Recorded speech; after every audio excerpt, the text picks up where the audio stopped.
नारायण नारायण नारायण नारायण। हमारे धर्म ग्रंथों में गौ माता को लेकर बहुत अद्भुत बातें मिलती हैं। महाभारत के अध्याय 83 में 17 से 22 तक इंद्र ब्रह्मा संवाद है।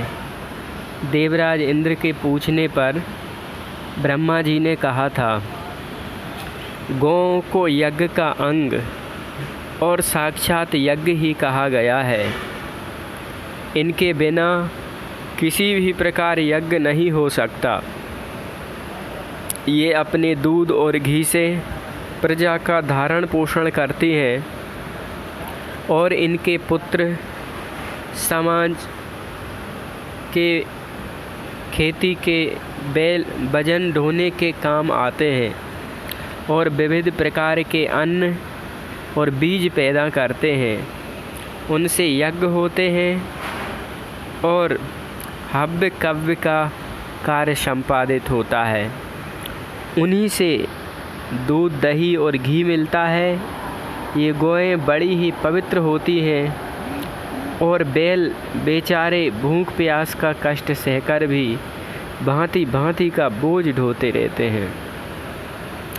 ये गौएं बड़ी पवित्र होती हैं और बैल बेचारे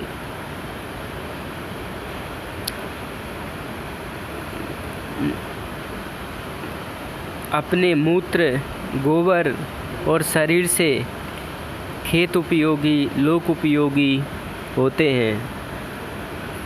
गौएं अपने कर्म से प्रजाओं का और मुनियों का धारण पोषण करती हैं। इनके व्यवहार में सठता कपटता नहीं होती।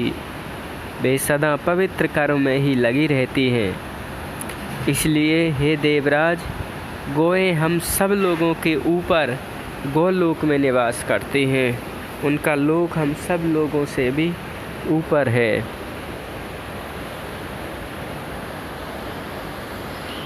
गाय का घृत और दूध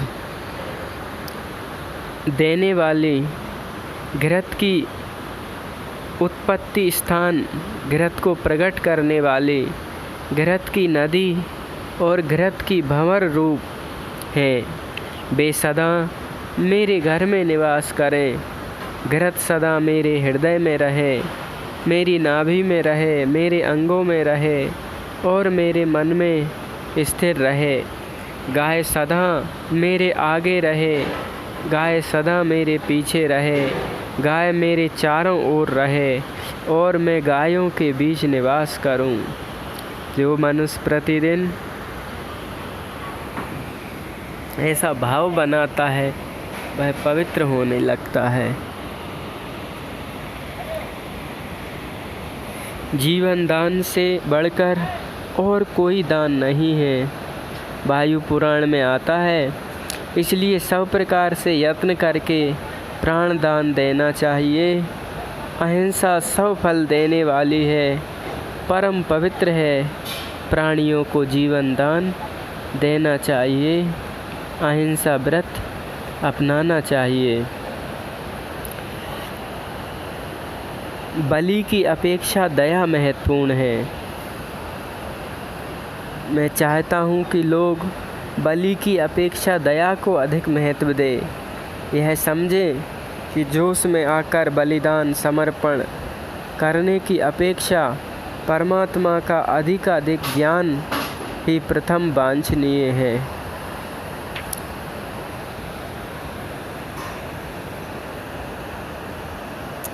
पाराशर स्मृति में आता है, 8 बैलों का हल धर्म का, 6 बैलों का हल जीविका चलाने वालों का, 4 बैलों का हल निर्दयता का और 2 बैलों का हल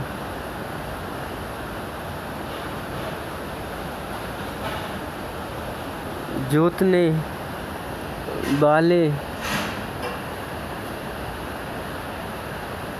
किसान हैं।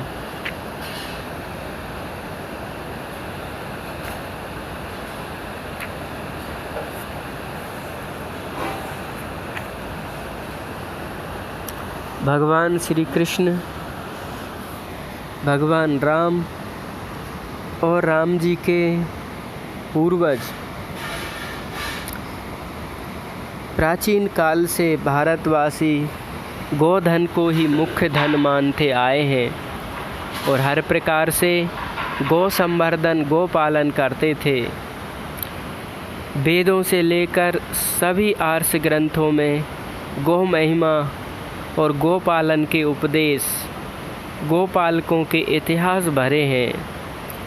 वाल्मीकि रामायण, महाभारत, भागवत आदि ग्रंथों से पता लगता है कि एक एक बार में एक साथ लाखों गाय दान का वर्णन मिलता है। राजा नरग ने कहा है कि मैंने न्याय से प्राप्त बछड़ों सहित असंख्य गायें दान की, जैसे पृथ्वी के धूलिकण, आकाश के तारे और वर्षा की जलधाराओं को कोई नहीं गिन सकता, वैसे ही उनकी भी कोई गणना नहीं की जा सकती। और वे सभी गायें दुधार, नौजवान, सीधी, सुंदर, सुलक्षणा, कपिला, वस्त्र अलंकारों से सजी हुई थी। ऐसी श्रीमद् भागवत के 10वें स्कंद के अध्याय 64 में बात कहते हैं राजा नरग। मर्यादा पुरुषोत्तम भगवान श्री राम की जीवन लीला का वर्णन करते हुए देवर्षि नारद जी ने कहा है, भगवान राम ने 10 सहस्त्र करोड़ माने 1 खरब गौएं विद्वानों को विधि पूर्वक दान की थी।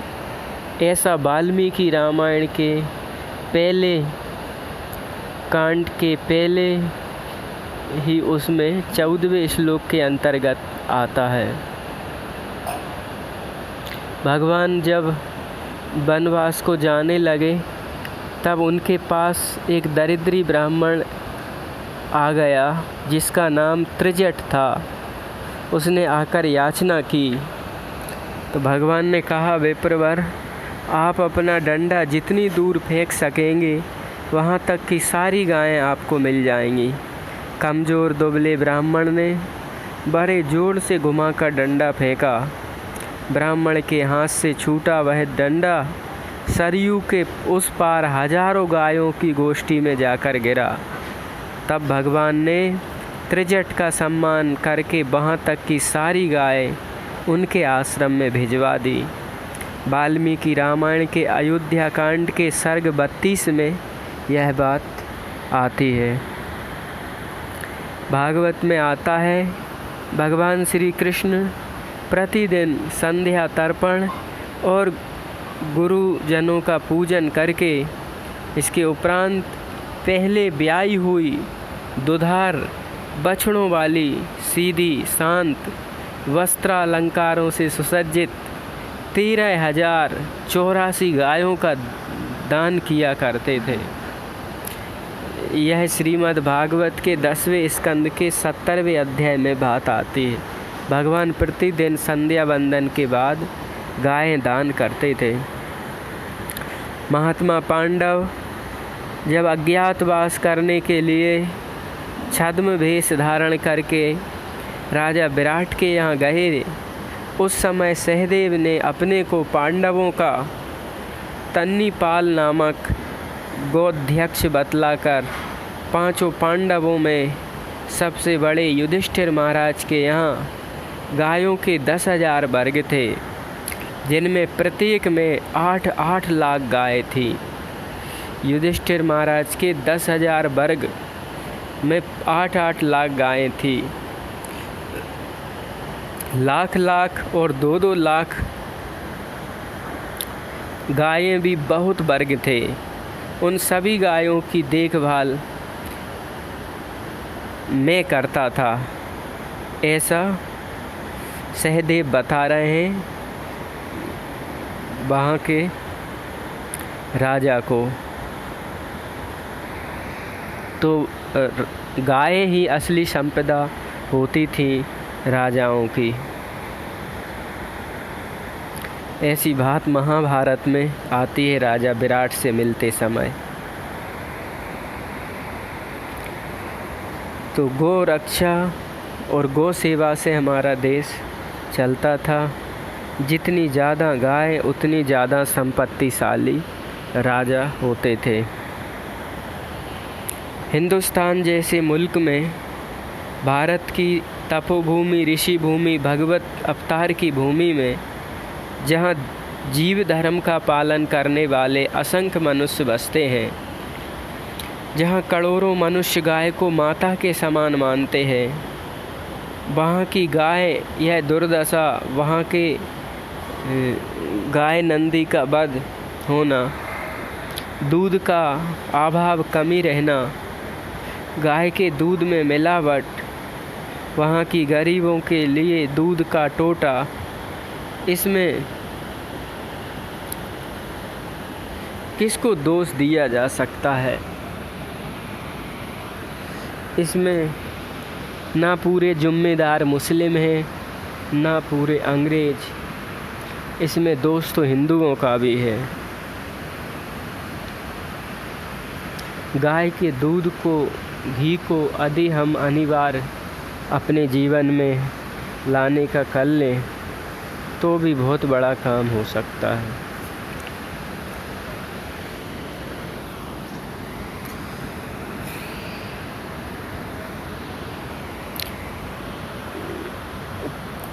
कोई यदि पूछे स्वामी राम सुखदास जी से कि धर्म का ह्रास क्यों हो रहा है, तो स्वामी जी महाराज कहते थे कि गौ के ह्रास के कारण हम लोगों का आध्यात्मिक उत्थान, परमात्मा प्राप्ति, आत्म कल्याण नहीं हो पा रहा है। हम लोग धर्म को भूल गए हैं।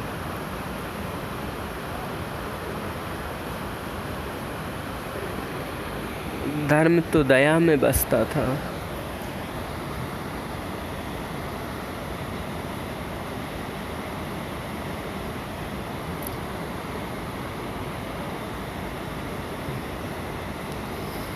राजा का कर्तव्य होता था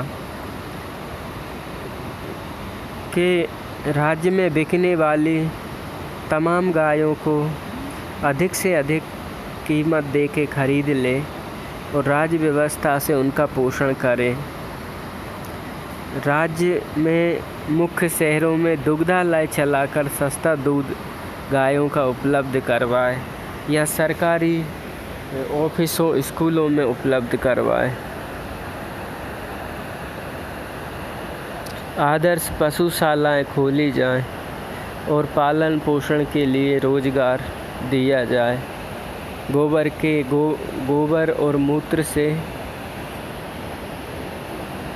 गैस, विद्युत, खाद आदि बनाए जाएं। सरकार को चाहिए कि विस्तृत गोचर भूमि की व्यवस्था करे तथा गौरक्षा शास्त्र लोगों को समझाए। इसके लिए गौ मंत्रालय खोलें और अच्छी नस्ल सुधार करी जाए। ऐसी गायों को,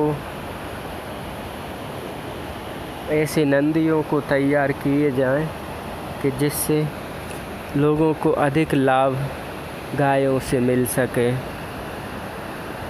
ऐसे बीज तैयार भी बड़े संगठन, संस्थाएं और राज्य सरकारें कर सकती हैं।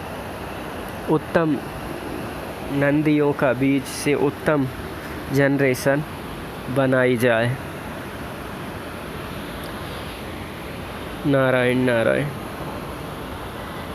यदि ईश्वर की यह इच्छा होती कि गाय भोजन का अंग बने तो वह गाय के दूध को इतना अमूल्य, गाय के घी को इतना उपयोगी भोजन ना बनाते, गाय इतनी सीधी, सच्ची, सरल और पवित्र ना बनाते। बच्चों और बूढ़ों आसक्तों के लिए ईश्वर की शक्ति माँ के रूप में प्रकट हुई है। और वो धरती माँ है, वो गौ माँ है, वो जन्मदात्री माँ है। गाय अत्यंत सस्ती से सस्ती चीज़ें, सूखा घास भूसा खाकर भी सर्वोत्तम भोजन प्रदान करती है। रूखा सूखा खाकर, मैला पानी पीकर भी हमें अमृत तुल्य चीज़ें देती है। गोदुग्ध शक्तिदायक तथा उसमें तत्व भी मिश्रित होते हैं जो मनुष्य की बुद्धि में सात्विकता लाते हैं। गोदुग्ध में 4% नाइट्रोजन संबंधी तत्व, 4% स्नेह, 5% शक्कर, 1% नमक, 8% जल रहता है। यह एक प्रकार का अमृत है। देवताओं का, ऋषि मुनियों का, साधु ब्राह्मणों का पेय है, जो मनुष्य की नसों में शुक्र को बढ़ाता है, बल, निरोगता, सुदृढ़ता, स्फूर्ति देता है। निस्संदेह गाय मानव की दूसरी माँ है और जन्मदात्री से भी ज़्यादा दूध पिलाने वाली है। ऐसी माँ को बुढ़ापे में घर से निकालना और भगा देना, यह वास्तव में मातृत्व का अपमान, घोर अपमान, तिरस्कार है। सभी प्राणियों की विष्ठा अत्यंत गंदी और घृणित होती है तथा मनुष्य की बस्तियों से शीघ्र हटा दी जाती है, किंतु गाय की विष्ठा नहीं, गोबर है, गो का वरदान है। यह नाना प्रकार के उपयोगों में लाया जा सकता है। कोई गंदी वस्तु नहीं, अपितु यह तो पवित्र करने वाली है। यह कीटाणुओं को, बम विस्फोटों की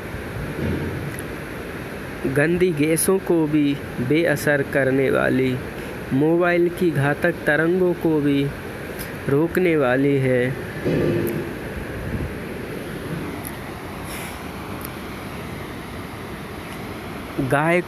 मनुष्य को गाय से मिलने वाली अनेक सेवाओं के अतिरिक्त उसके आकार प्रकार, उसके शांत और सौम्य जीवन पर नैतिक दृष्टि से विचार करना आवश्यक है। किसी गाय को देखकर यह कहना कि यह पशु है, क्या निष्ठुरता बल्कि पशुता नहीं है। गाय सब जीवों में श्रेष्ठ है और कुछ बातों में तो जीव श्रेणी से भी ऊपर है। उसका स्थान अन्य प्राणियों से ऊंचा है। यह उपकार की चैतन्य मूर्ति है। इसकी उपेक्षा नहीं करना चाहिए, दुर्व्यवहार नहीं करना चाहिए, इस पर आघात नहीं करना चाहिए, इसको घर से नहीं निकालना चाहिए। इसकी सेवा, समार, पूजा, सुरक्षा ये ईश्वरीय कार्य समझ के, गोविंद की सेवा समझ के मनुष्यों को करना चाहिए। यही भवसागर से पार उतारने वाली और पुण्यदायी है। हिंदुओं की महान भावना, हिंदुओं का गो विज्ञान शताब्दियों से, युगों से, ऋषि मुनियों से ही यह चला आ रहा है। भगवान बुद्ध ने भी जीव को वह तुच्छ से भी तुच्छ हो श्रद्धा प्रेम से देखने का महान नियम संसार को बताया है।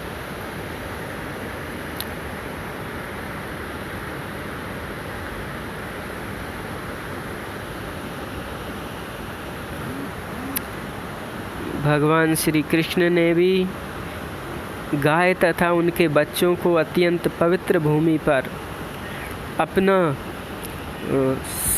समग्र बल लगाकर और पहाड़ उठाकर उनकी रक्षा की और लोगों को गाय रक्षा, गाय प्रेम करना सिखाया। गाय को पूजा गोवर्धन करना सिखाया। गौ का वर्धन हेतु लीला की। संस्कृत का गौ शब्द बड़े महत्व का है। इसका कई अर्थों में प्रयोग होता है। पृथ्वी के लिए भी गौ शब्द आया है, अतः गाय व पृथ्वी की एकता सिद्ध होती है। कई बार युगों में पृथ्वी गाय का रूप धारण करके भगवान को पुकारती है। मनुष्यों की उपकारिणी, ग्रीस की मिनिस्टरी देवी,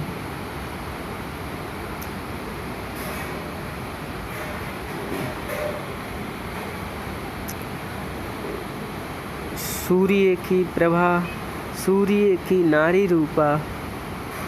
की प्रभा नारी रूपा है। सूर्य गर्मी देता है। गाय शारीरिक शक्ति बनाए रखने के लिए प्राण पोषण, पेय, भोजन प्रदान करती है। इस प्रकार गौ के अर्थ हैं सूर्य, प्रकाश, जल। गौ वाणी है, गौ इंद्रिय शक्ति है। गौ शब्द वेदों की आत्मा, विश्व का मूल कारण है। गौ ही गायत्री है।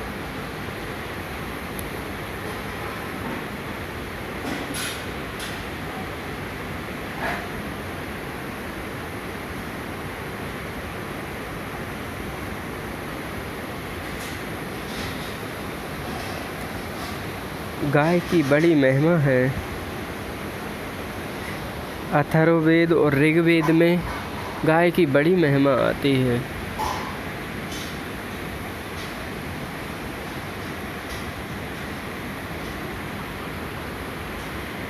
गाय के विषय में वेदों में बड़े सूक्त हैं।